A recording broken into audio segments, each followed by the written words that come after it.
fou, mais vraiment, hein. Vraiment, vraiment, quoi.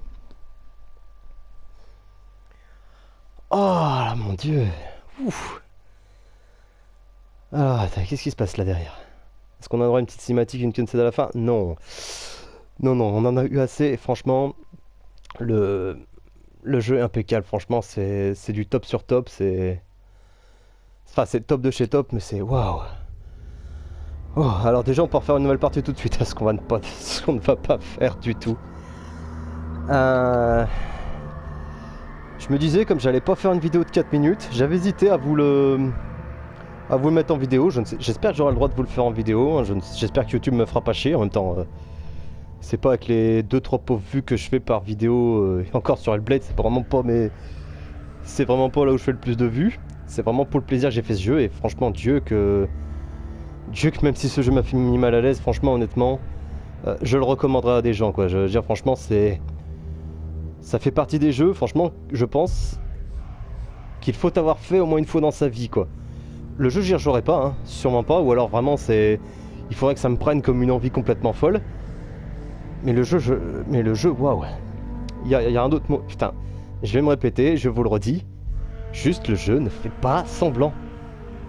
Franchement, c'est pas la perfection, mais c'est top, c'est un incontournable, c'est un peu comme Until Dawn.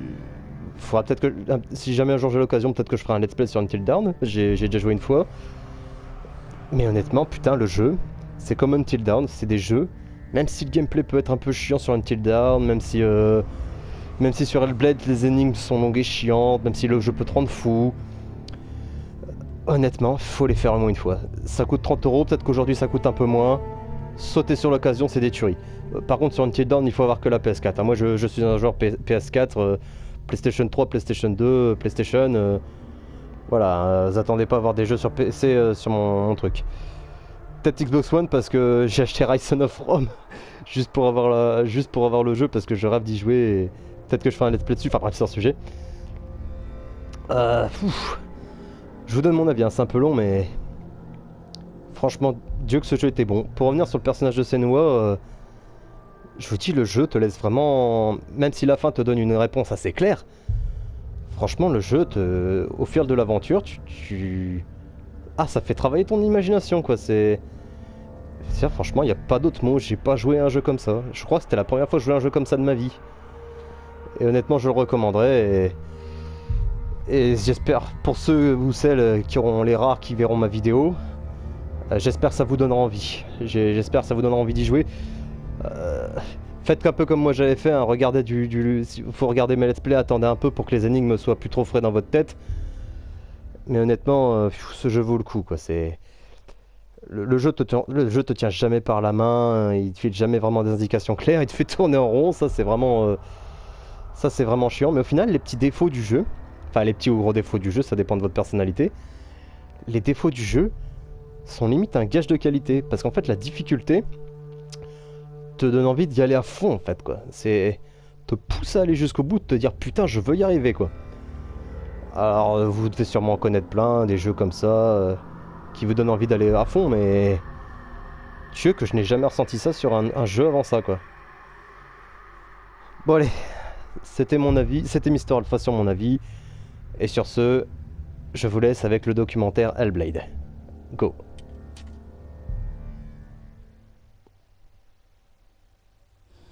Stormy seas and lost souls.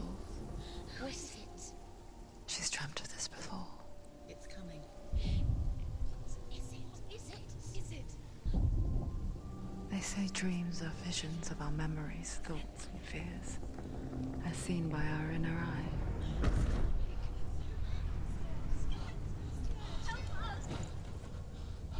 But what if each one of us is always dreaming, even when awake?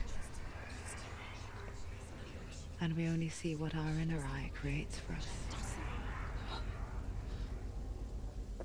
Is this what hell is? A world shaped by Senua's nightmares. Maybe that's why people fear seeing the world through her eyes. Yes, she's scared. Because if you believe that Senua's reality is twisted, you must accept that yours might be too.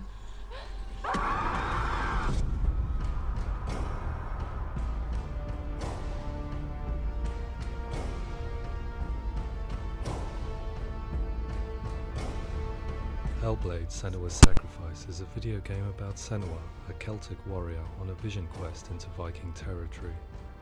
But what sets our hero Senua apart is that she suffers from severe psychotic mental illness. He knows she's getting closer. He can feel her coming closer. She's getting The original idea for Hellblade was to create a classic hero's journey, a journey of suffering, but one where the fantasy world is not another planet or alternate universe, but a world that is constructed in Senua's mind. But to do so would mean putting psychotic mental illness at the center of the experience, a subject that is still considered taboo, and a challenge that was both terrifying and exciting in equal measure. In Hellblade, the starting point was a newly discovered Celtic goddess called Senua in Ashwell, Hertfordshire. When first discovered, her name was thought to be Senua, a name which I liked and kept. I wondered if Senua might have been a Celtic warrior like Boudica who stood up to the Romans. While the Romans had conquered all of Europe, there was a group of Celts up in the furthest reaches of the Roman Empire that could not be conquered, the Picts. And so the Romans built a wall, called Hadrian's Wall, that spans across Britain from sea to sea to keep the Pictish barbarians at bay. The Picts were known for their war paint, painted on with woad, and their matted hair clumped with lime. And so Senua would be a barbarian Pict in this image. What's your name? Senua, I haven't seen you before. I don't live home much. Oh, Zeno's daughter. I have to go. Wait. Orkney is off the coast of Scotland and was inhabited by the Picts, steeped in history and mystery, and so I made Orkney Senua's home and set the stage for a crisis. In the late 8th century, the first Vikings landed on the Orkney Islands. The population of the Picts crashed thereafter, replaced by the Norsemen in the 9th century. Were they wiped out? We don't know for sure, but it would seem likely given the reputation of the Vikings. The Northmen's brutality was legendary. High-ranking leaders and chieftains of the tribes they conquered were often offered as sacrifice to their gods. The most brutal of these sacrifices was known as the bloody. I imagine Senua as a young female warrior who returns home from exile to find her king, Dylan, brutally sacrificed to a Norse god by the savage warriors from Norway. No matter the horror of this would have dragged that demon to the torment.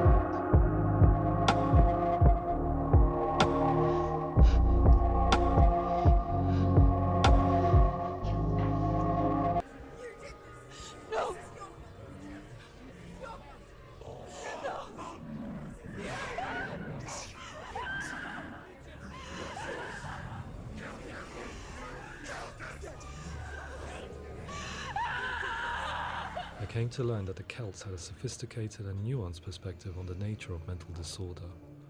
One term they used was gelt. A gelt is a man or woman who has been driven mad by a curse, battle trauma, or grief. The gelt would take to a life in the woods in search of penance, punishment, and purgation. And so Senua became a gelt, cursed by darkness, looking for redemption in the wilds. Another word the Celts used in reference to mental disorders was druth, meaning fool, or liar, one who utters the words of God. They tell of the mad sinner who flees battle into exile and takes on a beastly nature, growing feathers on his body. The character called Druth in Hellblade is based on a little-known person called Findan, an 8th century Irish Celt who was captured and enslaved by the Vikings, but eventually escaped to Orkney where he became a monk. I will tell you my stories of hell, if I may walk with you. Upon meeting Senua, it would be his stories that fuel her quest deep into their world of gods. The Northmen say the world will come to an end. The sun will grow black, the earth will sink into the sea, the stars will disappear, fire and water will meet, flames will play against the sky, the heavens will be dead, and the warriors of Valhalla and people everywhere. Senua, prepare yourself for Ragnarok, for it is nigh. So the stage was set for a new adventure, a journey into the Norse underworld called Hell, a vision quest fueled by madness and myth, a fantasy that was created by Senua's own mind, and one that we would experience through her eyes. This is your mission. This is your quest. There is nothing else left. To make a game about a warrior with psychotic mental illness as its central theme was fraught with danger. Mental illness such as psychosis is still taboo and rarely acknowledged in a century of cinema, never mind the new medium of games.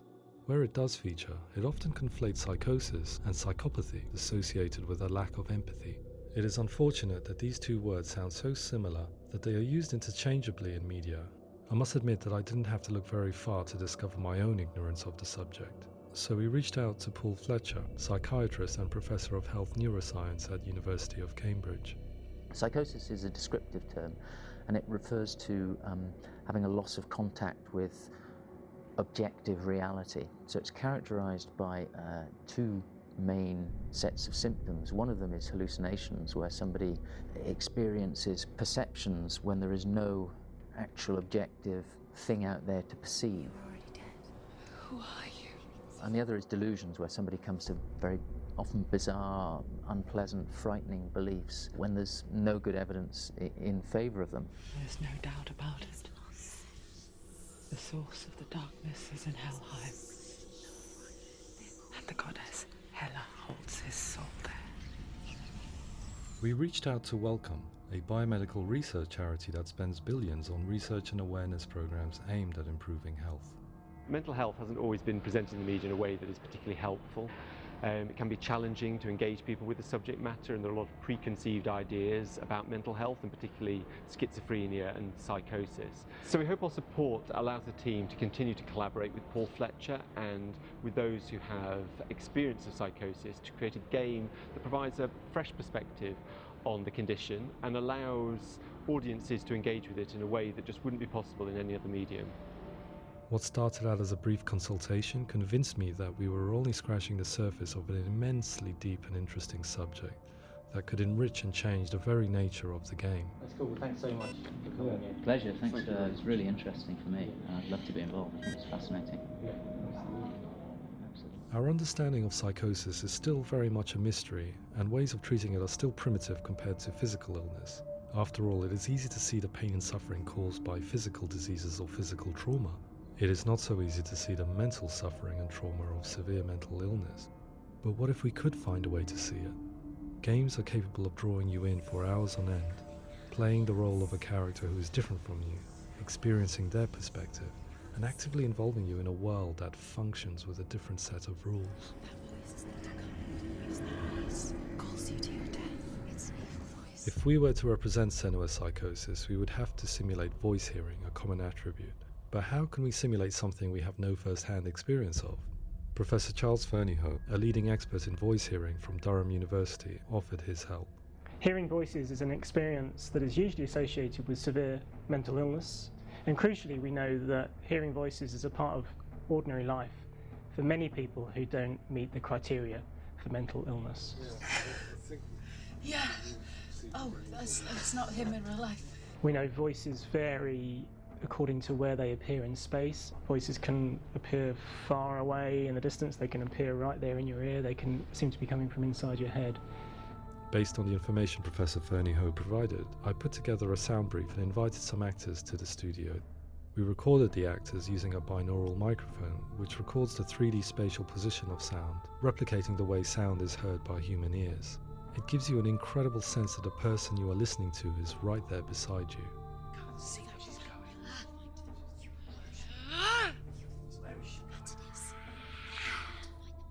Rachel Waddingham from the Voice Collective came to our studio with two young voice hearers to speak to our team.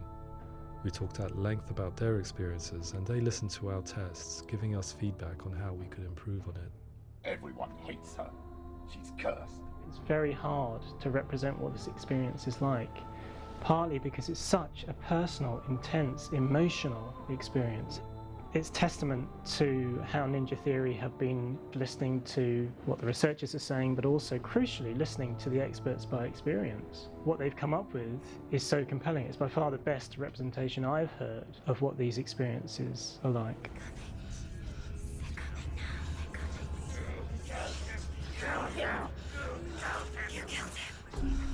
Other common attributes of psychosis are visions and flashbacks. We met with Recovery College East, who work with and care for people recovering from severe mental disorders. A group of service users gave us their first-hand account of what they experience. Sometimes when the visions or what we're seeing is too much, we become small until eventually we perhaps don't see anything. The people we spoke to, the stories they told, were fascinating, harrowing and mind-boggling. The reality of what people experienced was vivid, far exceeding what I could possibly have imagined. We went away itching to represent some of these visions and flashbacks in the game. As we all know, my heart is so, love is so far away.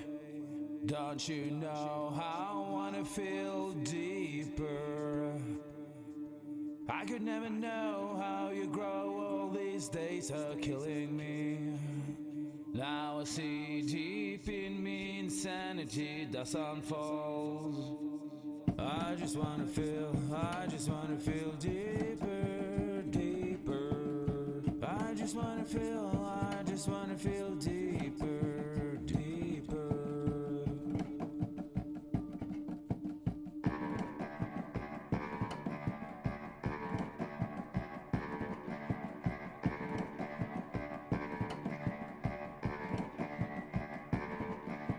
As we all know, my heart is so, love is so far away. Don't you know how I wanna feel deeper? I could never know how you grow, all these days are killing me.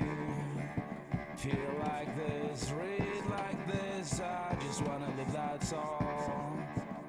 I just wanna feel deeper, deeper. I just wanna feel deeper, deeper.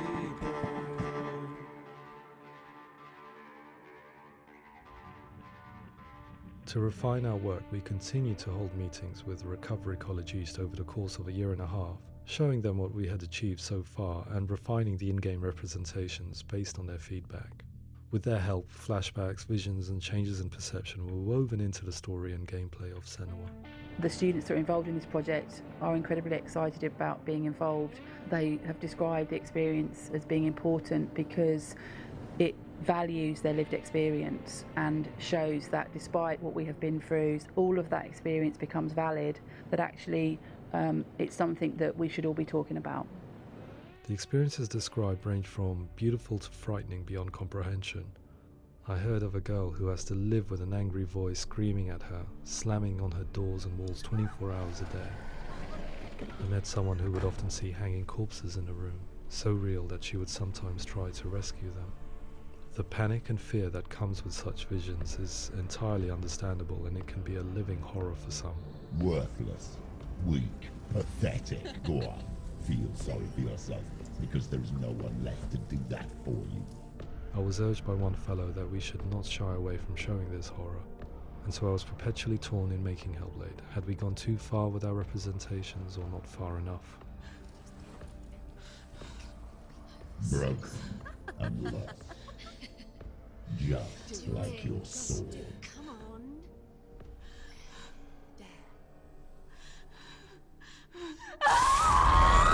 In some ways, voice hearing and visions were the low-hanging fruit, so to speak. There's another aspect of psychosis that is much harder to explain, but one that I think video games are uniquely able to represent, which are often called delusions. People begin to see patterns in the world. They begin to link things that most people wouldn't link. Most of the things that we might think would be coincidence or, not worth commenting on. Nevertheless, that might have a particular salience or importance for them.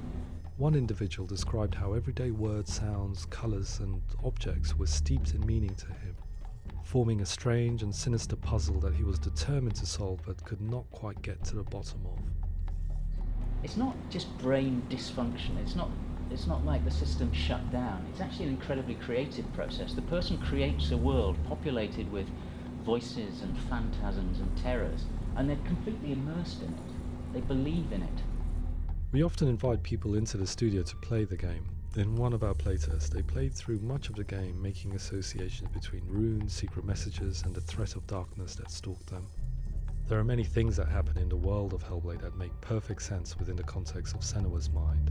The dark rot that's killing her slowly from within, the secret runes of the gods that block her path to Helheim, and strange associations that exist in the game to confuse you.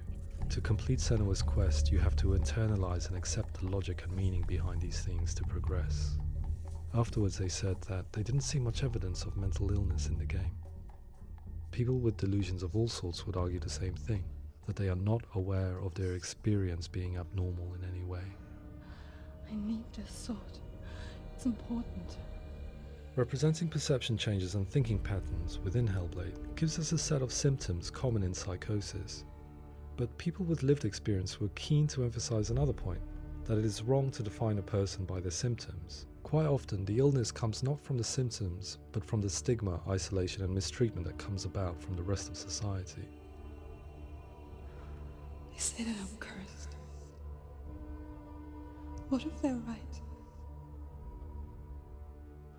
I needed someone to portray Senua, someone who could believably internalize her suffering.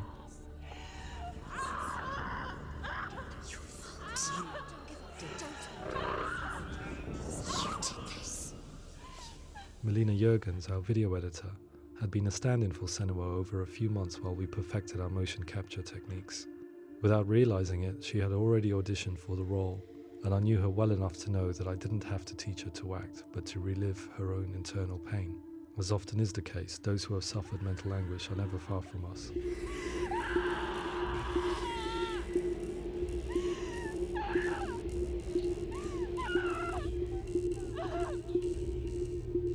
My hope is that by creating a compelling and aspirational character in Senua who feels very much real, albeit in a fantasy setting, we can provide a lens into her reality, a different one to yours, and this is where storytelling comes into play. I imagined her life based on common threads in real people's lives.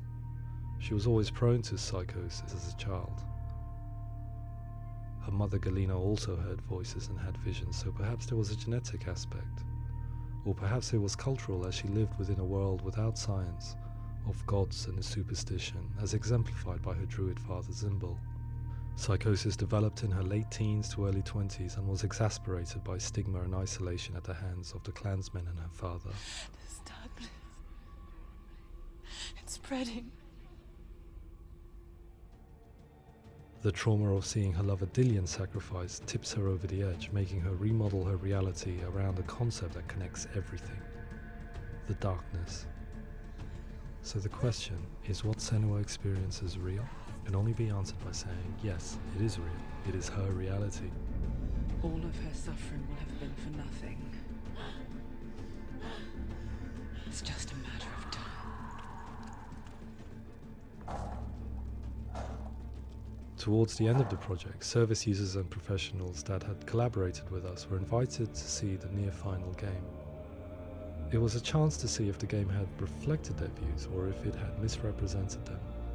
For me, being involved in especially developing Senua's character has been really important, and being able to bring in my perspective and what I see and what I hear, and having that built into the game has been a real privilege.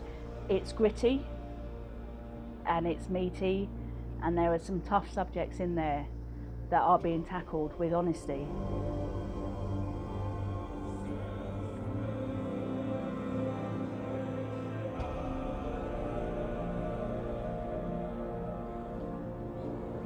I was blown away by it today, absolutely blown away. It was just fantastic to get the opportunity to use our lived experience in a very creative way. There's nothing tokenistic about the work we've put in. It feels like we've been listened to, things have been taken on board, and I think there was a lot of realism in the game itself, and it feels very authentic.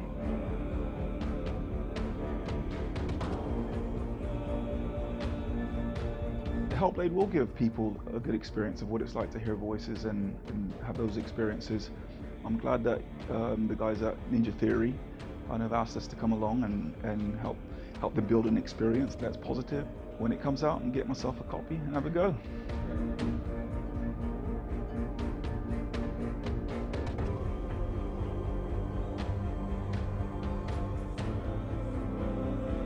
I think all the way through I was really inspired by how the conversations have translated into the game in a way that I think I didn't imagine was possible. So wonderful, really wonderful.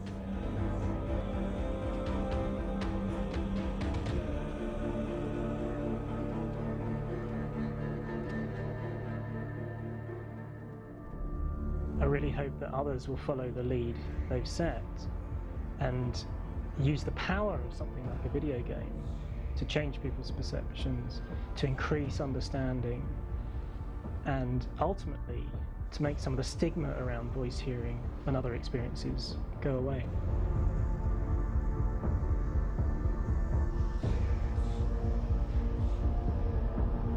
For me, it was really exciting to see something that I explore scientifically being represented so beautifully in a character who's trying to penetrate the mysteries of the environment in which they've been placed, with all of this strange uncertainty and noise and conflicting information that they're getting. I'm very excited by this way of trying to represent mental illness, because I think it actually might be offering us insights that we wouldn't get from pure scientific explorations, and actually giving us quite an empathic view of what it might be like.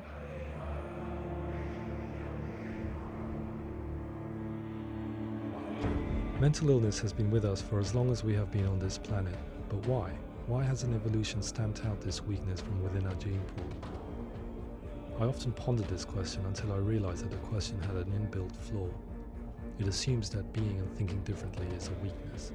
The only reason we have computers, spacecraft, medicine, poetry, art, and yes, even video games is because individuals were able to simulate new abstract realities in their minds and share them with the rest of us.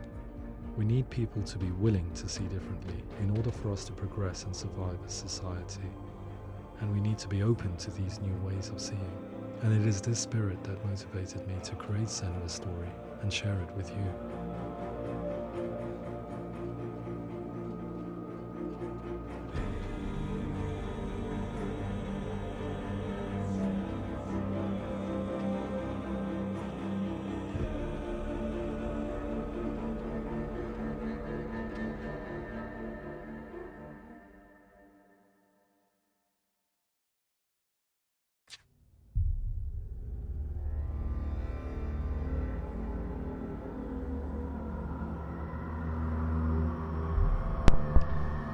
Ok, bon bah c'était Mister Alpha, j'espère que ce documentaire vous aura plu, j'espère que cette vidéo en général vous aura plu. Et sur ce, moi je vous dis à la prochaine pour une nouvelle vidéo. Ciao.